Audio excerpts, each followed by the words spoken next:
I still remember what I was doing when it happened. I was sanding down a piece of wood for the DIY arch we were building for the wedding. I'd watched 100 tutorials, measured everything twice, and was about to paint it white and add the fake vines Sienna picked out. Then, my phone buzzed. Nothing unusual, Sienna texted all the time. But this one didn't feel like her usual micromanaging message about the seating chart, or the cake, or how the napkins weren't quite the right shade of eucalyptus. No. This one changed everything. Jason, I can't do this. I've fallen for someone else. I'm sorry. I hope someday you understand. 1 week before the wedding. After 4 years together. After 30 grand in non-refundable deposits. I stared at the screen, waiting for the rest of the message. The punchline. The just kidding. Some kind of elaboration at least. But that was it. No calls. No follow-up. Just gone. At first, I thought it was a prank. I laughed. Laughed so hard I nearly dropped the sander. Then I texted her back. Called. Called again. Straight to voicemail. I drove to the apartment we shared, running on adrenaline and confusion. Empty. Half her clothes were gone. Her vanity mirror, always cluttered with makeup and little notes, was completely wiped clean. The closet space she fought so hard for? Hollow. I sat down on the edge of our bed and waited. Waited for her to come back and explain how I'd misunderstood the text. How it wasn't real. How could we fix this? But the only thing that came was a low, suffocating silence. I remember getting up to take a piss and catching my reflection in the mirror. I didn't recognize the guy staring back. He looked hollow. Dismantled. The rest of the week was a blur. Called vendors. Refunds refused. Messages from friends and relatives asking if this was some kind of misunderstanding. It wasn't. I was the groom left at the altar, only without the drama of a crowded church and a tearful runaway bride. Just a 164-character message and a trail of ghosted phone calls. And the worst part? The guy she left me for wasn't just anyone. He was her boss. A man I'd met twice. Shook hands with. Who told me, "You're lucky. She's a catch." His name was Ethan Hartley. I didn't even know she was unhappy. I didn't know there was another man. I didn't know I was living with someone who could nuke our entire life together with a text. And if I'd thought the heartbreak was bad, the betrayal would be worse. In the days after Sienna vanished, I tried to hold onto scraps of logic. Maybe she panicked. Maybe she got overwhelmed. Maybe she needed space and would come back with an explanation that, while unforgivable, would at least make sense. But that hope died on day 3. That's when the Instagram post dropped. I wasn't even following her anymore. But someone forwarded it to me. A screenshot. A full carousel. 6 pictures, perfectly edited, with a caption that made my skin crawl. Some endings are just new beginnings. So excited for this next chapter with the man who showed me what real love looks like. Hashtag from colleagues to soulmates, hashtag engaged. My first thought, this can't be real. My second thought, engaged? She dumped me 3 days ago, and she's already announcing an engagement? The first photo was of her and Ethan, arms wrapped around each other, laughing like they just won the lottery. The second? A close-up of the ring. It wasn't the one I'd picked. Of course, it wasn't. His was bigger, flashier, probably twice the price. A monument to ego and stolen beginnings. I remember sitting on my floor, surrounded by half-open wedding boxes, guest favors, votive candles, floral mock-ups, and realizing I had been rehearsing a life someone else had already rewritten without me. I became a walking ghost. I stopped going to work for a week. Burned through my PTO like it was nothing. I couldn't look anyone in the eye. Couldn't handle the awkward sympathy, the pitying head tilts, the quiet whispers of, "Did you hear about Jason?" I was the guy whose fiancée left him for her boss. And not just left, publicly upgraded. And to make it worse, Ethan had a public-facing job. He ran a marketing agency downtown. They did branding for local restaurants, hosted launch events, and even ran influencer campaigns. Suddenly, his name was everywhere. Billboards, sponsored posts, podcasts. And now he had her as part of the package. There was a local event the following weekend. A wine festival Sienna and I had attended for 3 years in a row. We had our spot there, a high-top table under the string lights in the back. She used to joke that it was our annual date night with strangers and overpriced cheese. I didn't plan on going, but my friend, Jordan, practically dragged me out. Said I needed closure, like that's something you can find between wine samples and awkward small talk. That's where I saw them. Sienna, Ethan, at our table, laughing, toasting, her hand on his chest like they'd been together for decades. She saw me, paused for half a second, then smiled. Not an apology. Not a "this is hard for both of us" smile. A smug, soft, pitying smile. Like I was the one who had failed. Like she'd climbed out of some sad little hole and found herself a new life, and I was just the sad reminder of who she used to be. I left without saying a word. I went home, deleted every photo I still had of her, boxed up the rest, and shoved it into the back of my storage closet like it was radioactive. That night, I stared at the RSVP list for what was supposed to be our wedding and made a promise. I would never give anyone that kind of power over me again. The healing didn't come all at once. It came in fragments. A walk that didn't end with a lump in my throat. A weekend where I didn't think about what should have been. A night where I laughed, really laughed, and forgot about her for more than 5 minutes. I changed jobs. Moved from Charlotte to Asheville. Smaller city. Slower pace. Fewer shared memories. No wine festivals to dodge or mutual friends with too many questions. It was clean. And for the first time in years, I felt like I was mine again. I met Danielle during a volunteer landscaping event in town. She was building a garden at a community center. I showed up to plant a few shrubs. She showed up in a paint-stained hoodie and made a sarcastic comment that made me choke on my water. She didn't ask about my past. She didn't flinch when I told her I'd once been left a week before my wedding. She just nodded and said, "Well, her loss. But I hope you kept the wine glasses." We built something slow. No fireworks. No trauma bonding. Just warmth. I married her 2 years later. Nothing flashy. No grand venue. No Pinterest board. No monogram decor. Just a few friends, a rented cabin, and the sound of her laughing during our vows because I accidentally stepped on her dress. It was the happiest I'd ever been. And I didn't think about Sienna. Not during the vows. Not during the cake. Hey guys, please don't forget to subscribe and leave a comment if you have any feedback. Let's go to the story. Not even when we unpacked the first box of kitchenware and found a leftover wine glass from my old registry. We turned it into a planter. That should have been the end of it. But life has a cruel way of testing your peace. It happened in the most mundane way possible, while scrolling through a client list at work. I was helping our firm vet a potential marketing consultant for a rebrand. The name popped up in the proposals. Carter and Hartley Creative. I blinked, double-checked, then triple-checked. But there it was. Sienna Carter. Ethan Hartley. They'd started their own boutique marketing company after leaving Ethan's agency. Their branding was slick. Polished. Too polished. I clicked their website. Front and center? Sienna. Head of strategy. Same smug smirk. Same condescending tone in her bio, passionate about transformation, redefining storytelling for the next generation of creatives. I almost laughed. Because that's exactly what she did, redefined her own story. Scrubbed me out of the narrative like a bad edit. I closed the tab. Didn't tell Danielle. Didn't bring it up at work. But that name? It itched at the back of my brain.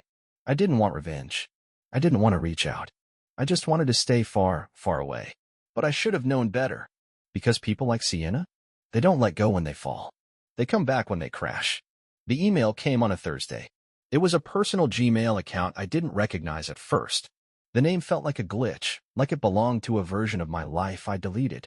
Subject line: Jason, I know this is unexpected. I stared at it for a long time. I didn't open it right away. I just hovered over the preview, letting the words hang in the air like smoke.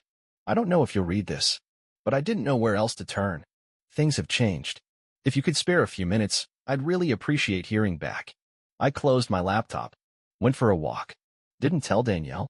Not because I was hiding something, but because I knew what Sienna's messages were like. They wormed into your head, made you question things you were done questioning. She never came with clean intentions, only rehearsed pity and just enough guilt to keep the hook in. But the next day, curiosity won. I opened the message. She was vague, too vague.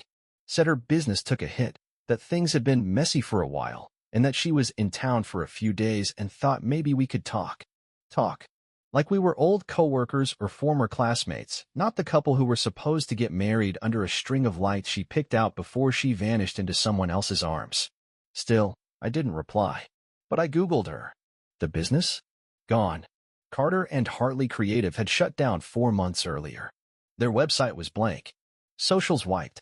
Some whispers on LinkedIn about lawsuits, client disputes, rumors of financial mismanagement. Ethan's name popped up in an article about embezzlement. Sienna's name didn't appear once. I checked her Instagram. Inactive. Last post from a year ago. A grainy sunset and a caption about taking time to rediscover joy. Translation. Everything had fallen apart. And now she was circling back. I told myself I wouldn't respond. But 2 days later, I got a second message. I know I don't deserve your time. I know what I did was unforgivable. But I miss the version of me that existed when I was with you. Just coffee. 1 hour. I'll be gone after that. She signed it with her full name. Sienna Carter. Not Seen. Not C. Not the nickname I once stitched onto a blanket in the dumbest attempt at a romantic surprise. Full name. Like she was trying to remind me we were strangers again. Danielle was out of town that weekend, visiting her sister in Raleigh. I could have ignored the message.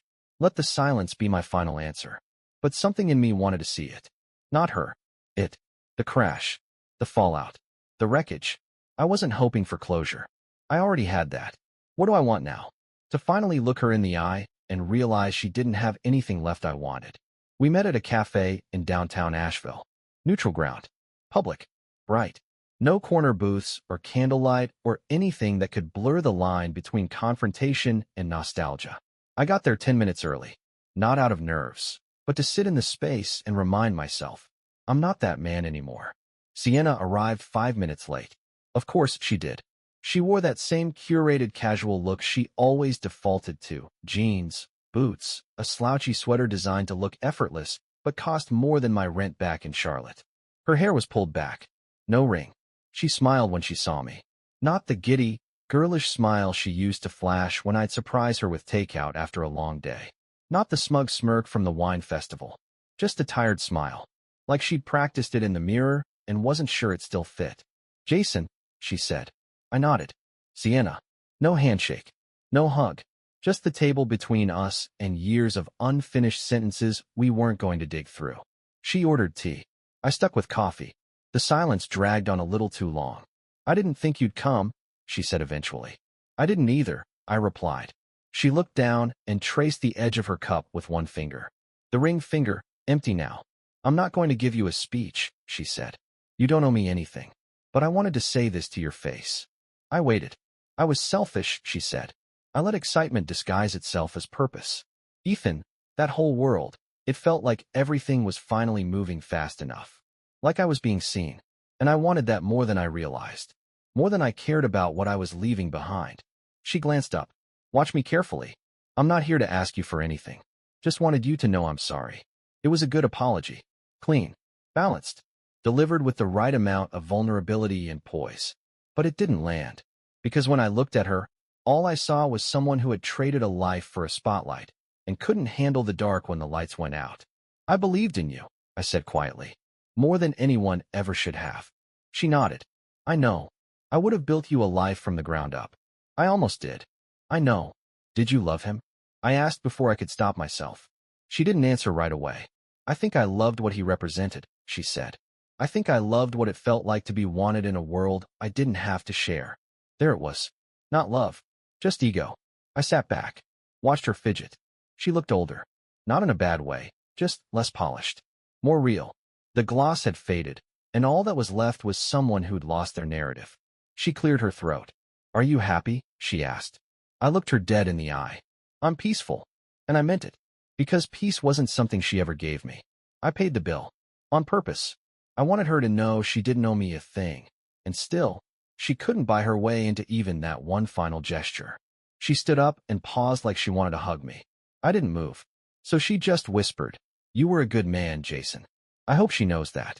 She does, I said. Then, I turned around and walked out without looking back. Because finally, I wasn't the one left behind. I didn't tell Danielle about the meeting right away. Not because I was hiding anything. Because I needed to process it before I let it touch our life. Our real life. The one I built with my own 2 hands after being shattered like cheap glass. But things have a way of rippling outward, no matter how tightly you try to seal them. 3 days later, I got a message from Ethan. Not a phone call. Not an email. A direct message on LinkedIn, of all places. Heard you, and Sienna talked. She mentioned you looked well. I'm glad. Just wanted to say there's no bad blood from my end. What happened between us? It was complicated. Hope there's peace on both sides. I stared at it like it was written in another language. Bad blood? This man inserted himself into a relationship he knew was heading toward a wedding, lied to my face, encouraged Sienna to walk out of a shared life. And now he wanted to act like we were ex-coworkers reconciling over a merger gone wrong? I didn't reply. Didn't even click seen. Instead, I blocked him. And for a moment, that felt like enough. But it wasn't the end. The next day, Danielle mentioned something casually over dinner. I ran into this woman at the bookstore today, she said. Said she recognized me from your photos. Short, reddish blonde hair. Asked if I was Jason's wife. I froze. And I asked, setting my fork down. She just smiled. Said, he looks happy. That's good. Then walked out. I didn't need to ask who it was. Sienna had been in town for 3 days longer than she said she would. And now she was lingering, hovering around the edges of my world like some regret-soaked ghost, drifting through the chapters she was no longer written into. Danielle looked at me. She's the ex, isn't she? I nodded. She reach out to you? Yeah, once. Coffee. Danielle raised an eyebrow, but she didn't get angry. She didn't flinch. Do you want to talk about it? Not really, I said. She's from another life. One I buried on purpose. Danielle took a sip of wine. If she shows up again, let me know. I don't do ghosts in the house. We both laughed. But later that night, when I lay in bed, staring at the ceiling, I realized something. Sienna didn't come back to apologize. She came back to see, to confirm that I had rebuilt, to check if there was still a piece of her somewhere in the walls. And when did she see Danielle? When she saw the life I'd built without her? That's when it finally clicked. It wasn't me she missed. It was the version of herself she only liked when she was reflected in my eyes. But I wasn't that mirror anymore. And this wasn't her story. Not anymore. I waited a few days. Not because I didn't know what to say, but because I wanted to be sure I said it with clarity, not heat. Because the old me, the version she left in the ashes, would have written something seething. A lashing, wounded monologue. Something to make her feel what I felt the moment she left. But I wasn't him anymore. That man needed closure. This man needed to finish the chapter and walk away. So I wrote her a message. Short, direct, final. Sienna, I understand why you came back. But this isn't your life anymore. I'm not angry. I'm not bitter. But I'm not available, either. You made your choice. I lived through it. Learn from it. Build something better. Please don't reach out again. I won't respond next time. Be well. Jason. No insults. No passive jabs. Just the kind of stillness you only learn to hold after surviving someone like her. I sat there for a moment before hitting send. And then I did. Message delivered. Read it within minutes. No reply. Good. She'd gotten her last word years ago, through a text that detonated my life. Now, I got mine. And it didn't shatter. It closed. For good. That night, I told Danielle everything. I showed her the messages. The photos. The LinkedIn message. The bookstore encounter. Not because she demanded to know, but because I wanted her to understand that none of this belonged to me anymore. That I wasn't carrying anything forward in secret. That I had no lingering what-ifs hiding in the corners of our marriage. Danielle listened. Asked a few questions. Let it settle. And then she smiled this small, quiet, deeply knowing smile. You know, she said, you're not angry at her anymore. That's probably the most powerful thing I've ever seen. She was right. I didn't hate Sienna. I just had no use for her. She was a story I survived. A detour that never should have been permanent. A lesson in how not to abandon yourself just to be loved by someone who only loves you when they need saving. I didn't burn her memory to the ground. I buried it. And in its place, I planted something that grew. 3 years later, I was at a wedding. Not mine. Not Danielle's. A friend's. One of those breezy, vineyard-style ceremonies with twinkle lights, acoustic covers of 2,000 songs, and cocktails named after the couple's pets. Danielle and I were sitting at a long wooden table, halfway through a plate of chocolate-dipped strawberries, when a mutual friend, someone I hadn't seen since the Charlotte days, slid into the empty seat beside me. We talked shop, old friends, job changes. Then, out of nowhere. Did you hear about Sienna? The name barely registered. Not a jolt. Not a chill. Just a flicker. I glanced at him. He kept going. She moved to Oregon. Tried to start another business. Didn't work. She's doing some freelance thing now, I think. Just wild how that whole Ethan thing imploded, huh? I nodded. That's how it goes, I said. He blinked. Waited for more. But I didn't give him more. Not because I was being polite. Because I truly had nothing else to say. We moved on. Talked about the groom's toast. The absurdly tall wedding cake. Whether we'd get a second round of sliders before the dance floor opened. At that moment, I realized something I hadn't been able to name before. I didn't need revenge. I didn't need karma to come crashing down on Sienna like a scripted soap opera finale. All I ever needed was distance. And now I had it. Not just miles. Not just time. Emotional distance. The kind that wraps itself around you like armor and lets the past knock but never lets it back in. Later that night, as Danielle and I slow danced under those ridiculous twinkle lights, I whispered something in her ear. I think I've finally forgotten how she laughed. She looked up at me. Good. And I meant it. Because forgetting isn't always about erasing. Sometimes, it's about releasing.